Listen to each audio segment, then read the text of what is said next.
You're listening to Spark TV, where we bring you daily interviews with real women in business at all stages. I'm your host, Danielle Lewis, and I am so grateful to have you here.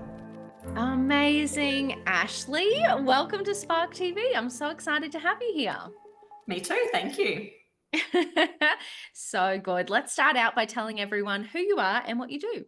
Yeah, absolutely. My name is Ashleigh Conwell. I am a triplet mum. What? I am also a widow. Oh, gosh. I am a speaker, podcaster, and CEO of my company, Yellow Falcon. And I am all about empowering women to own their story and embrace resilience. Oh my God, I love this already. This is going to be a very interesting chat. So, I do love that you answered that question by talking about something other than business. Doesn't always happen on this podcast, but I find it, beautiful when people have a whole life and, are really conscious of the things that make up their identity. So, yeah, so I'm super interested to explore that with you. What made you start your business? Yeah, so my business started from personal experiences. So I always lead with saying that I am a mum because that is my number one thing above work. But what led me to creating Yellow Falcon was the last 4 years. So to share a bit of context, my story really started in 2020, Mm. and everyone has a story from that year. Yes, Say 20. usually not great. Usually not great. Yeah. And sadly, my story wasn't great either for that year. Mm. So, the quick version is that I lost my father in law. I was stood down from my job. I was working in travel. So I was stood down from my job. And then my husband and I found out that we were pregnant, which was amazing. And then just a few months, like 2 months later, my husband was in an accident and passed away in an accident. Oh And my my God. life changed forever. And I was 17 weeks pregnant with triplets. Wow. And I was just frozen, in life and didn't really know what to do. Like I said, I was already on stand down, so already didn't have a job. And then now I'm sort of left without a husband and 3 babies on the way, high risk pregnancy, and knowing that they could come or I could lose them at any point. Wow. So that was 2020. Pretty brutal. Holy, I want to swear a lot. I feel like I'm going to swear a lot in this podcast, but what the did you do? Like, what did you do next? This is horrific. Yeah, to be honest, I just went into complete survival. I shut down from the Mm. world. I just went completely internal. And I kind of hid away from everything as best I Mm. could because I had a funeral to plan Mm. and dealing with the estate and, preparing for babies that we were told would be born prematurely as well. So there was just this very real reality of getting things done. I had to tick off Mm. some big boxes, make sure everything was sorted. And to be honest, I had to just really honor myself and just sort of detach from everything and go, I just need to tap out and survive this pregnancy, basically. And so Wow. that was the focus. And I'm very relieved that the babies were born in 2021. So we skipped 2020 and we, were able to start fresh year with some fresh hope. My granddad passed away 12 days later. So What? then I'm Oh facing my loss. God. Yeah. So that was, that 12 months was full on. But when I eventually was ready to return to work, my employer said, like, of course you've got a job back here when you're ready. I ended up taking 2.5 years off. Yeah. And that was due to stand down, personal leave, and then extended maternity leave, raising triplets on my own. Mm. So solo parenting. So I then got to a point of needing to return to work And I did that very gradually. I literally went back 1 day a week. I had an employer who was incredibly flexible and just so gracious and supportive. And, Wow. I often think that in business, like they kind of don't owe me anything. Business, it can be cutthroat. However, there was so much heart and love. So I was very grateful to have that. Returned to that. Such a such an amazing, like, moment, because I know not that wasn't a lot of people's experience with employers during that time. So, but it's interesting. I like how you said they don't owe you anything, but how nice when good humans exist. Yeah, and I think that's what I saw beyond, Mm, the profit and loss statements, and beyond all of that, there are humans that genuinely care. And, mm, unfortunately, COVID was a tough time for business and individuals. Like everyone had a lot of stuff going on. mm. And so to be welcomed back with so much love is, I think, sometimes rare in organizations. So that was a really, like, I needed it more than I can explain, and so I Mm. just feel so much gratitude that I got that experience. Also, I'm mindful that not everyone gets that from an employment, world. So I feel very lucky to have had that. But I basically got to a point, and I'm still in this journey of going, but what else? And I've had this experience. I actually love my corporate job and I'm still there part time. Yep. But I now have, and the way that I've often described losing that is the universe picked up the book, ripped out every page, and then handed me an empty book. And I went, well, now what do I do? Mm. So I've had to pick up a new book, but the pages are all blank. And I get to write that and I get to choose that. And so now I am creating a life that is wholesome and purposeful and not without challenges because life happens. But, Yes. I'm very, I guess, strategic now in, well, what do I want life to look like? And Mm. we all need a job. Like, I got bills to pay and three dependents. However, I also want to enjoy life because I've Mm. learned how precious life is. And so that has been the opportunity to make those decisions to reduce to part time employment in the corporate world, which is a job I still really love. So I didn't want Yeah. to lose that either. And I wanted to have quality time with the kids. And I wanted to create a business that was impactful and inspiring and aligned to who I am now. This is incredible. I just love only once upon a time did I come across the idea of lifestyle design. And I feel like, a lot of us, me included, ticked the boxes, got good grades in school, went to uni, saving for a house, did all the things, got the corporate job, climbing the corporate ladder. And then I switched into running businesses and I was like, oh my God, like this is what I want to do. This is so exciting. And then it was only in kind of my business personal development journey that I learned about lifestyle design and how it's like, so you can just like create a life that you love, And I feel like what you described is this real intentionality around professional career, home, family life, personal, business. And you've kind of come up with a way to bring together all of the pieces that make you you. I think it's so true. We are so conditioned, even as kids, like this is the path you take, this is how you do life. And it wasn't really until I lived this experience that I knew that I could choose.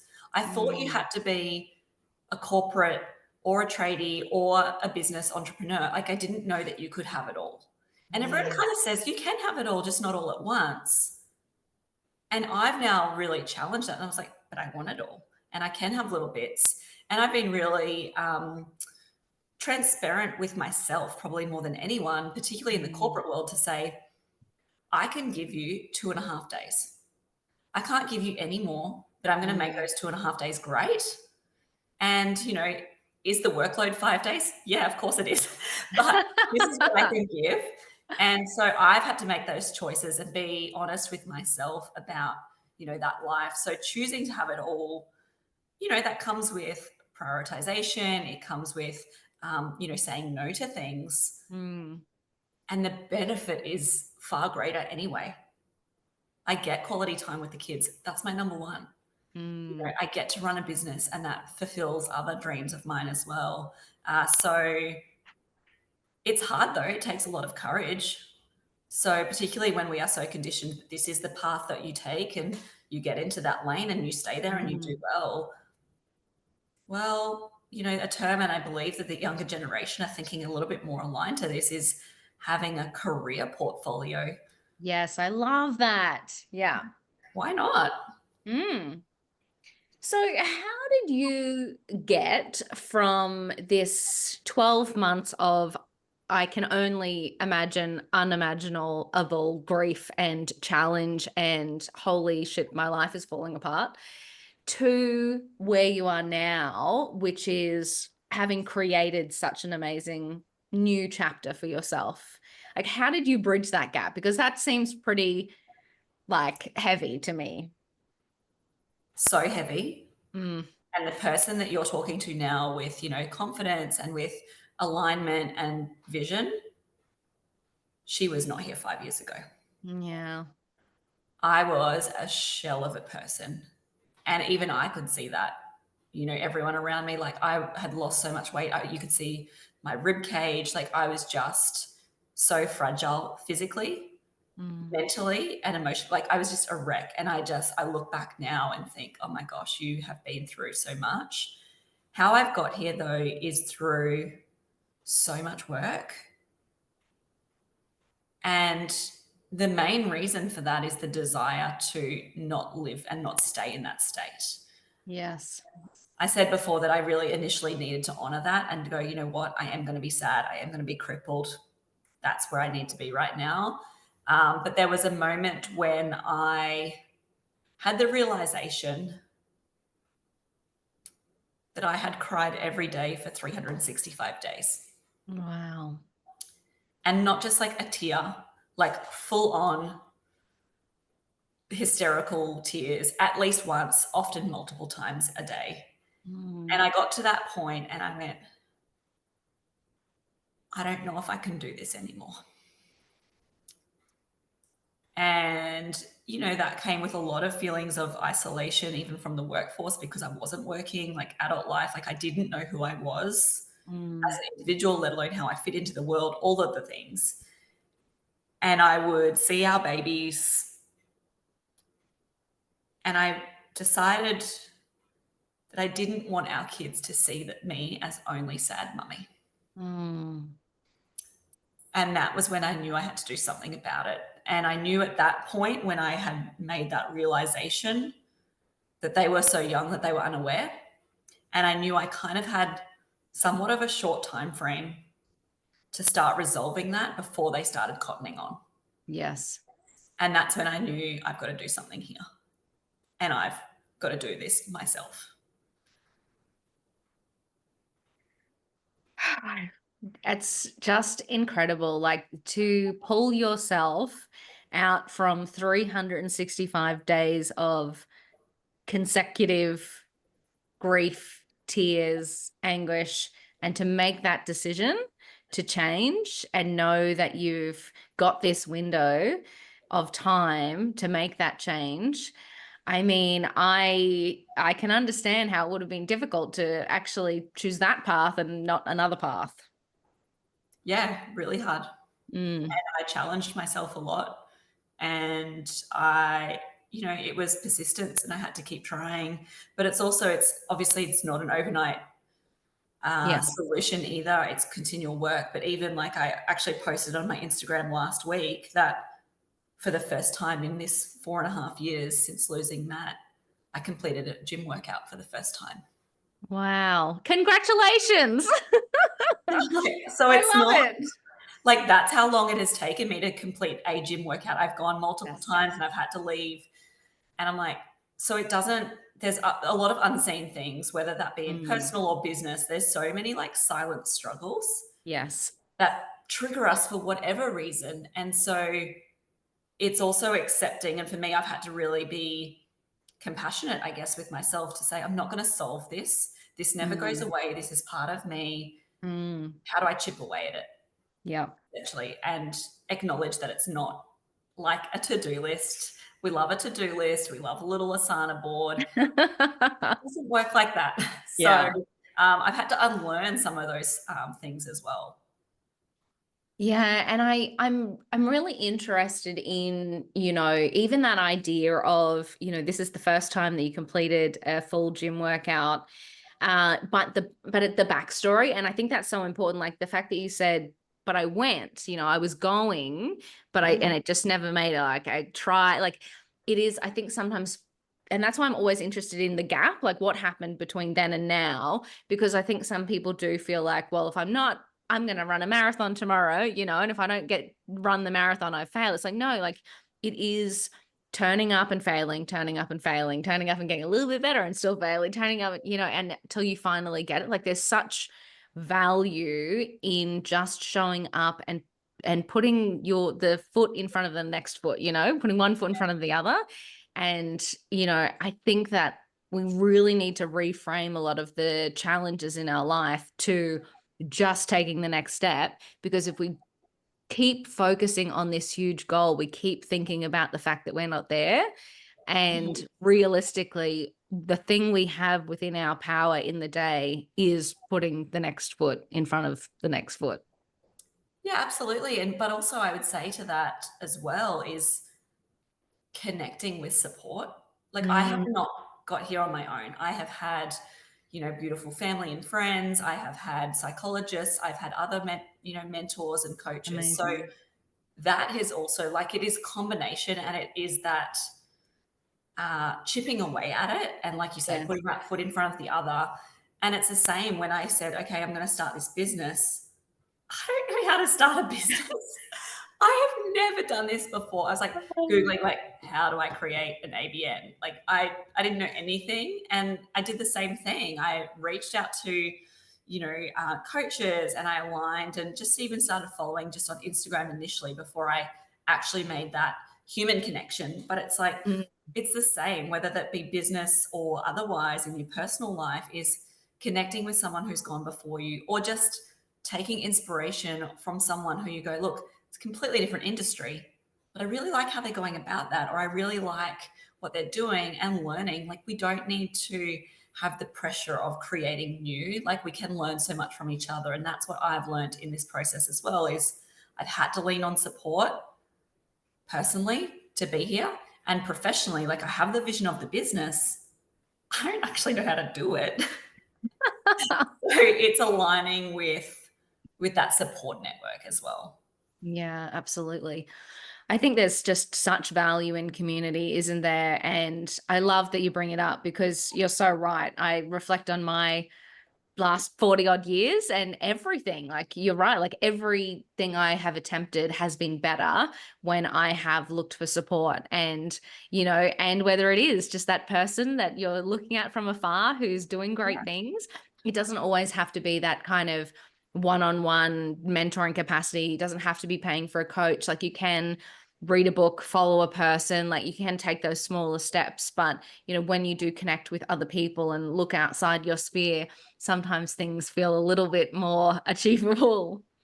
Yeah, absolutely. And that's where the value is. And that's something I really love is that connection piece. And so now, through starting this business, I'm connecting with people like yourself that I would have never connected with otherwise. And I'm getting to have all these new conversations with new people, and I'm building a completely new set of this community. And I'm like, oh wow, this is so refreshing. Yeah. It's a really beautiful, something beautiful to have come from such tragedy. Yeah, I just love that. I love that. So, how have you found navigating both corporate life and business life and family life? How do you do it all? It's wild. Um, I've just had to be honest with myself more than anyone as to what I can actually give, and Yeah. and it's still a work in progress. Don't get me wrong, but to Mm, accept that this is the call. Like I like to operate at a high quality. Mm. And then I need to go, it's time to close the laptop and walk away. So a business coach actually said to me, she was asked the question in an audience actually, do you feel guilty, stepping away from mum life and attending events or being, working so much? And she said, absolutely not. The main thing that I do, and she loves shoes. So she said, be where your shoes are. I went, wow, that's really powerful. So we can do all Mm. these things, and to remove the guilt. So that's what I'm really trying to do now is be where my shoes are. And Mm. sometimes I'm wearing, heels at the corporate job. Sometimes I'm, at working from home in my pajamas. Other times I'm at the playground. And it's about being in that moment. And, I've got a schedule. Like I know what my work days are. I know what, Mm. family days are. The other thing is that I am very firm on anniversaries and birthdays. Previously, a birthday was just another day. And I was like, oh, well, of course I'd go to work. But now it is a non negotiable. I take the kids out of daycare and we have a family day for all of our Wow. birthdays, including my husband's, and we have family day. And it's just not an option to go to daycare or work. And we just spend the day together. So it's incorporating things like that and being Mm. really intentional with not only my boundaries, but boundaries for the kids so that I can do it all. But it's also about learning, and this is probably a bigger work in progress, is, progress over perfection. Mm. And to sort of unwind from those expectations of myself that it doesn't need to be perfect. I'm doing it and I'm living it and I'm authentic. So that's probably another lesson that I've learnt. Yeah, and I just love that idea. We've used the word intentionality a lot, and it is, as I'm listening to you speak, I feel like, it is a matter of you do really have to be honest with yourself and sit down and what is important to me. And if that thing is really important, okay, well, we know on that day this is what happens. Or, something is scheduled out and unless you make things a priority, your to-do list will become the priority. Yeah, and it's easy to do work, and particularly when it is work that you enjoy, that you're good at, Yeah. like that strokes the ego. So it is about having a place for that and being able to step away. I think particularly as business owners, like it is our business, it is our baby. Like we put our heart, soul, time, effort, and money. Yes. So it's to step away from that can be hard. And when you're so close to finishing something, you're like, oh, just one more thing. It's not one more thing.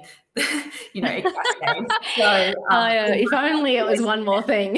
yeah, and I think, there's another analogy about the rubber ball and the glass ball. Mm. If you're juggling, like rubber balls bounce up, and that is work. There is always something to do. The work just patiently waits for you while you have a sick leave. The glass balls shatter. Mm. Like my husband is not coming back. Yeah. The kids, I don't get this time again. Like Yes. family, health, they are glass balls. If you drop it, it's gone. So I guess at what cost? And I've learned that the hard way. At what cost Mm. are we, choosing those priorities, I suppose. Yeah, that's exactly right.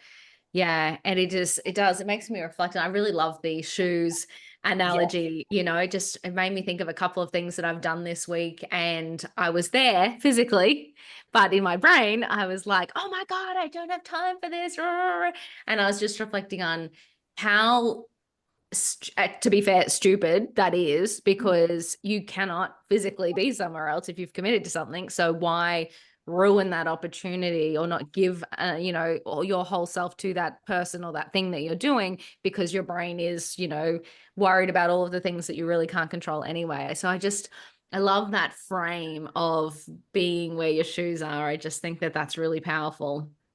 And I think to that point, that's probably part of the journey that I've been on as well, is making Mm. those choices. Yeah. And, through this transformation, and I've done a lot of work on, journaling and just sort of reflection of self to understand what I really want. Like, if we're not fully there, maybe we need to say no. And that's easier said than Yeah. done. I'm, people pleaser and all that sort of stuff as well. But, we need to then go, well, hang on, let's take stock here. And that's probably Yes. what I mean when I was saying about that blank canvas. I've got the blank book now to Yeah. make these decisions. I don't always get it right, obviously, but ultimately I'm genuinely, striving for that. So, Mm. making those decisions of how we actually want to spend our time, because work is one facet of what we do as well. And we're very lucky if we get the opportunity to run a business and to create a business that is genuinely aligned to our passion, Yes. but we should enjoy it too. Oh God, yeah. So talk to me about your vision for the business. So when you think about why you started it and what's ahead for you, what is the grand plan? Yeah, the grand plan is to create an online course. Mm-hmm.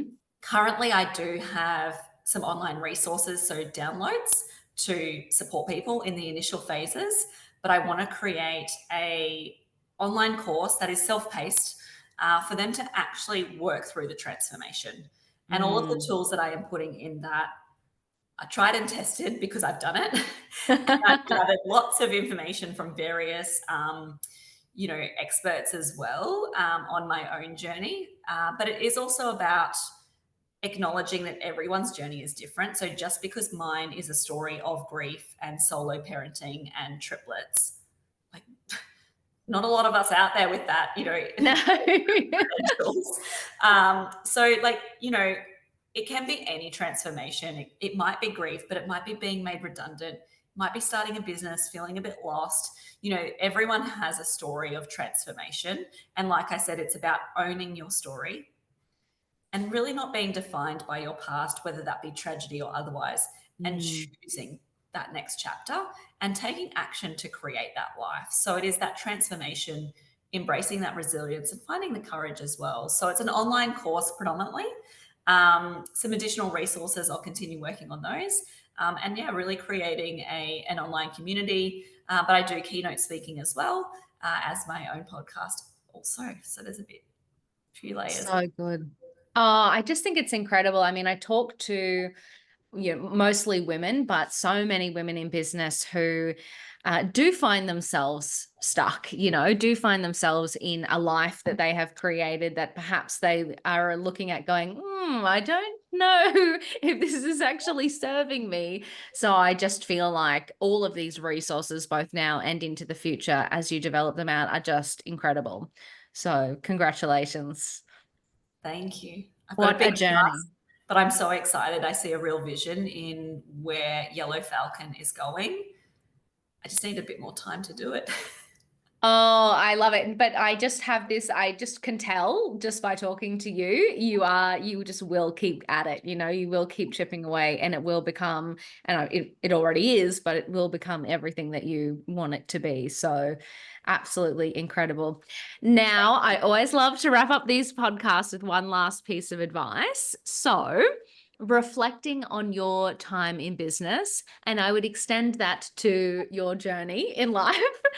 What would be a piece of advice that you would give to another woman on her business journey? I think that this would apply to someone in business, but just generally speaking. And it is a quote that I myself follow, Mhm. and it is from Elizabeth Gilbert. And she says, "What are you willing to give up to have the life that you keep pretending you want?" Mm. And so it is about that choice to say, if you have that dream, whether that be personal or in your business, what are you gonna get rid of then to make it happen? Oh my God, that one got me good. I I say was, that to myself so oh, many times. I was just thinking about the little tantrum I was having to myself this morning, not wanting to get out of bed. And I feel like the media mogul that I would like to be wouldn't have that little tantrum, would she? Yeah. So Oh. yeah, that has been sound advice that I try to live out as well. So I'd like to share that with everyone too. Oh, you are absolutely incredible, Ashleigh. Thank you so much for being here, for sharing your story so openly and honestly. And I just know that so many people listening would have resonated. And I feel like you've given me hope and inspiration. So I'm sure you've done that for the Spark community as well. Thank you so much. Truly appreciate it. That wraps another episode of Spark TV. Shout out to Spark TV sponsor IP Australia for their amazing support of the Spark podcast and women in business. And if no one tells you today, you've got this.